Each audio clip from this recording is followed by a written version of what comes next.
कठिनाइयों से भरी इस दुनिया में जिसे अपने आप पर विश्वास होता है ना दोस्तों, वही वास्तविक में विजेता कहलाता है। नमस्कार दोस्तों, मैं ज्योतिष आचार्य वासुदेव मिश्रा आपका अपने चैनल सत्य की खोज में हार्दिक अभिनंदन करता हूं। दोस्तों, आज का यह ज्योतिष का कार्यक्रम आप लोगों के लिए यानी कि मकर राशि वालों के लिए बेहद ही ज़्यादा खास कार्यक्रम साबित होने वाला है। आज हम चर्चा करेंगे दैत्य गुरु शुक्राचार्य के राशि परिवर्तन प्रभाव के बारे में। जी हाँ दोस्तों, दैत्यों के गुरु शुक्राचार्य अपनी वर्तमान नीच राशि कन्या राशि को छोड़ करके अपनी मूल त्रिकोण राशि तुला राशि में 30 नवंबर की शाम प्रवेश कर चुके हैं। यहाँ पर शुक्र महाराज आने वाले 25 दिसंबर तक गोचर करेंगे और आपको प्रभावित करेंगे।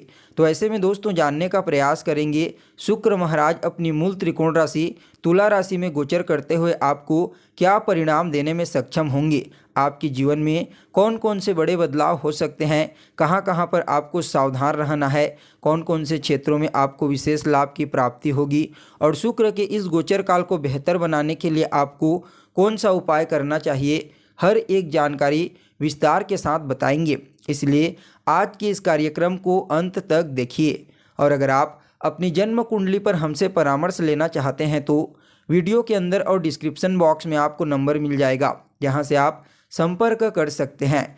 तो दोस्तों देखिए, यह जो राशिफल मैं आपको बता रहा हूं, यह आपकी जन्म की राशि चंद्र राशि पर आधारित है। अगर आप अपनी जन्म की राशि नहीं जानते तो आप इसे अपनी प्रचलित नाम राशि के आधार पर समझ सकते हैं। तो दोस्तों देखिए, वैसे तो शुक्र का जो गोचर होता है वह सिर्फ 25 से 30 दिनों के लिए होता है, लेकिन इन्हीं 25 से 30 दिनों में शुक्र पासा पलट देते हैं। शुक्र देव को शास्त्र में हमारे जीवन में कई चीज़ों का कारक बताया गया है। जैसे शुक्र देव के बिना आप किसी भी प्रकार की कोई भौतिक सुख सुविधाओं की कल्पना नहीं कर सकते। शुक्र देव के बिना आप न ही कोई मनोरंजन की कल्पना कर सकते हैं। संगीत, वाद्य यंत्र, कला, सुंदरता, इन सभी क्षेत्रों में शुक्र का ही प्रभाव देखने को मिलता है। जब शुक्र महाराज किसी जातक की कुंडली में बलवान होते हैं, शुभ ग्रहों से दृष्ट होते हैं, तो उस कंडीशन में उस व्यक्ति को जीवन में किसी भी प्रकार की कोई भौतिक सुख सुविधाओं की कमी नहीं होती और ना ही पैसों की कमी होती है।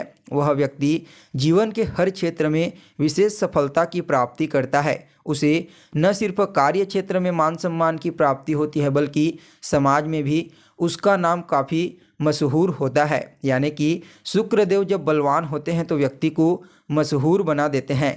व्यक्ति कई लोगों के लिए लाइमलाइट होता है। यानी कि शुक्रदेव का बलवान होना हर कंडीशन में बेहद ही आवश्यक माना जाता है। ठीक इसके विपरीत जब शुक्र महाराज कमज़ोर हो जाते हैं तो उस कंडीशन में इंसान मेहनत तो बहुत करता है, स्ट्रगल भी करता है, लेकिन उसके बावजूद उसे वह सुख सुविधाएं बिल्कुल भी प्राप्त नहीं हो पाती है जिसकी वह चाहत रखता है, और न ही जीवन में कोई विशेष सफलता प्राप्त कर पाता है और न ही मान सम्मान और प्रसिद्धि प्राप्त कर पाता है। इसलिए शुक्रदेव का हर कंडीशन में बलवान होना बेहद ही आवश्यक माना जाता है। तो दोस्तों देखिए, आप लोगों के लिए यानी कि मकर राशि वालों के लिए शुक्र महाराज का यह गोचर आपकी राशि से 10वें स्थान में होगा।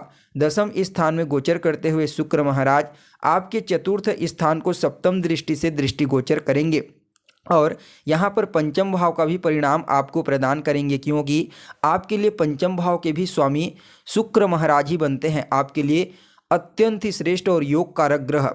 तो यहाँ पर शुक्रदेव 3 प्रकार का आपको परिणाम प्रदान करेंगे। तो शुक्र की इस गोचर काल का विश्लेषण करके 3 भविष्यवाणी बनाई गई है, जिनमें पहली जो भविष्यवाणी है दोस्तों वह आपके 10वें भाव से संबंधित है।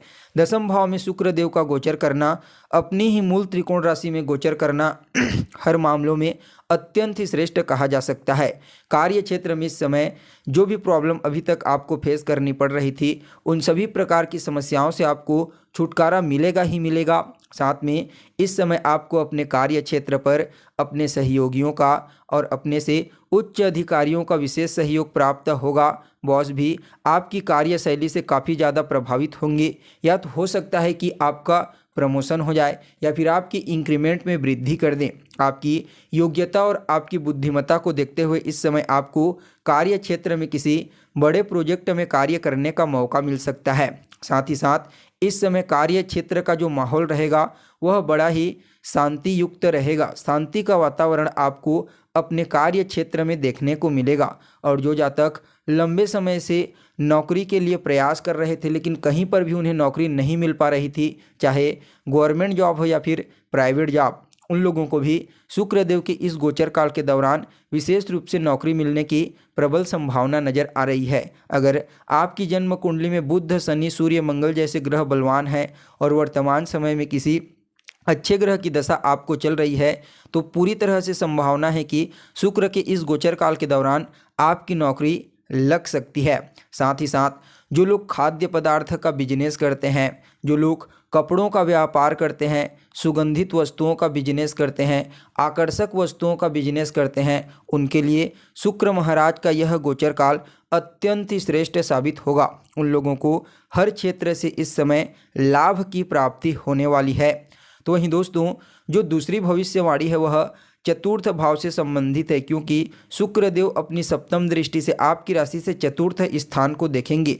तो चतुर्थ स्थान में शुक्रदेव को कारकत्व प्राप्त हो जाता है और जो भाव का कारक होता है अगर वह ग्रह अपने ही भाव को देखता है तो उसमें वृद्धि कर देता है। तो ऐसे में शुक्रदेव का चतुर्थ स्थान में देखना चतुर्थ भाव से संबंधित चीज़ों में वृद्धि कर देगा। जैसे कि इस समय आपको भूमि, भवन, मकान, वाहन जैसे चीज़ों में लाभ देखने को मिलेगा। इन क्षेत्रों में आपको वृद्धि देखने को मिलेगी। अगर आप कोई ज़मीन खरीदना चाहते हैं तो खरीद सकते हैं, कोई नया मकान खरीदना चाहते हैं तो खरीद सकते हैं, या फिर कोई वाहन खरीदना चाहते हैं तो खरीद सकते हैं। आपको विशेष रूप से लाभ की प्राप्ति होगी। माता के साथ संबंधों में मधुरता आएगी, माता का सहयोग आपको मिलेगा। और अगर आप अपनी माता के नाम पर कोई वस्तु खरीदते हैं जो अभी बताया गया है इनमें से कोई एक, यकीन मानिए वह आपके लिए अत्यंत ही शुभ साबित होगा। इसके अलावा जनता का सपोर्ट आपको पूर्ण रूप से शुक्र के इस गोचर काल के दौरान प्राप्त होने वाला है। अगर आप राजनीति के फील्ड में कार्य करते हैं तो इस समय आपकी प्रसिद्धि, आपकी मशहूरता पूरे समाज में फैलने का कार्य करेगी, यानी कि इस समय जनता आपको पसंद करेगी। अगर आप राजनीति के फील्ड से जुड़े हुए हैं या फिर कोई सामाजिक कार्य करता है तो वहाँ भी आपको इस समय जनता की तरफ से प्रेम मिल सकता है, उनकी तरफ से आपको प्रसिद्धि मिल सकती है। तो वहीं आपके लिए जो अंतिम भविष्यवाणी है, तीसरी भविष्यवाणी, वह आपके पंचम भाव से संबंधित है, क्योंकि शुक्रदेव आपकी राशि से पंचम भाव के भी अधिपति बनते हैं। तो दोस्तों, पंचम भाव किस चीज़ का होता है? तो पंचम भाव होता है आपकी शिक्षा का, आपकी संतान का, आपकी लव लाइफ का, पूर्व के कर्मों का होता है। तो ऐसे में इस समय शुक्रदेव का पंचम भाव के अधिपति बनकर के लाभ भाव में गोचर करना और यहाँ पर अपने ही भाव को दृष्टिगोचर करना अत्यंत ही श्रेष्ठ कहा जा सकता है। यहाँ पर दसम भाव में गोचर करेंगे शुक्रदेव, तो पंचम भाव से संबंधित सकारात्मक परिणाम आपको प्रदान करेंगे। इस समय आपकी लव लाइफ में मधुरता आएगी। अगर आप किसी के साथ रिलेशनशिप में हैं और पिछले समय से कोई खटपट उत्पन्न हो गई थी, कोई समस्या उत्पन्न हो गई थी, तो वहाँ से आपको इस समय बाहर निकलता हुआ अपने आप को महसूस होगा। यानी कि इस समय आपका जो रिलेशनशिप है वह काफ़ी मधुर रहने वाला है। आपको शुक्रदेव की कृपा से अपने पार्टनर का पूर्ण सहयोग मिलेगा, वह आपकी भावनाओं का कद्र करेंगे। तो वहीं संतान की तरफ से कोई अच्छी खुशखबरी आपको सुनने को मिल सकती है। अगर आपकी कोई संतान है तो खास करके कोई स्त्री संतान इस समय आपकी खुशी में चार चांद लगा सकती है। तो वहीं संतान कंसीव से संबंधित भी कोई गुड न्यूज़ आपको प्राप्त हो सकती है। इसके अलावा दोस्तों, अगर आप एक विद्यार्थी हैं तो आपके लिए भी यह समय अत्यंत ही श्रेष्ठ कहा जा सकता है। कोई प्रतियोगी परीक्षा की तैयारी कर रहे हैं, कॉम्पिटिशन एग्जाम की तैयारी कर रहे हैं, तो वहाँ पर शुक्र के इस गोचर काल के दौरान विशेष रूप से लाभ की प्राप्ति होने वाली है। और जैसा कि पहले आपको बताया गया है, पंचम स्थान आपके पूर्व के कर्मों को बताता है, तो यहाँ पर पूर्व का जो पुण्य था वह अभी जागृत हो जाएगा, जिसकी वजह से आप जिस भी फील्ड में कार्य करते हैं वहाँ पर आपको विशेष सफलता की प्राप्ति होगी। तो वहीं दोस्तों, देखा जाए तो यह आपके भाग्य से भाग्य होता है, नवम से नवम पंचम स्थान। तो आपके भाग्य से भाग्य भावत भावम सिद्धांत के आधार पर शुक्रदेव का यह गोचर काल आपकी भाग्य में जागृति प्रदान कर देगा। भाग्य का साथ आपको इस गोचर काल के दौरान मिलेगा, और जब भाग्य का साथ आपको देखने को मिलेगा तो इस कंडीशन में निश्चित तौर पर आप अपने जीवन के हर क्षेत्र में तेजी से आगे बढ़ते हुए तरक्की करेंगे। ओवरऑल शुक्र का यह गोचर आपके लिए अच्छा रहेगा। फिर भी इस गोचर काल को और ज़्यादा बेहतर बनाने के लिए 2 उपाय मैं आपको बताऊंगा, फॉलो करना। पहला, मंत्र जाप ओम द्राम द्रीम द्रौम सह शुक्राय नमः रोजाना 108 बार। दूसरा, श्री सूक्त का पाठ करना अत्यंत ही श्रेष्ठ साबित होगा शुक्र महाराज का यह गोचर काल। तो दोस्तों, कैसी लगी आपको जानकारी, कमेंट करके बताइए। फिर मिलते हैं एक नए और ताज़ा एपिसोड में, तब तक के लिए नमस्कार।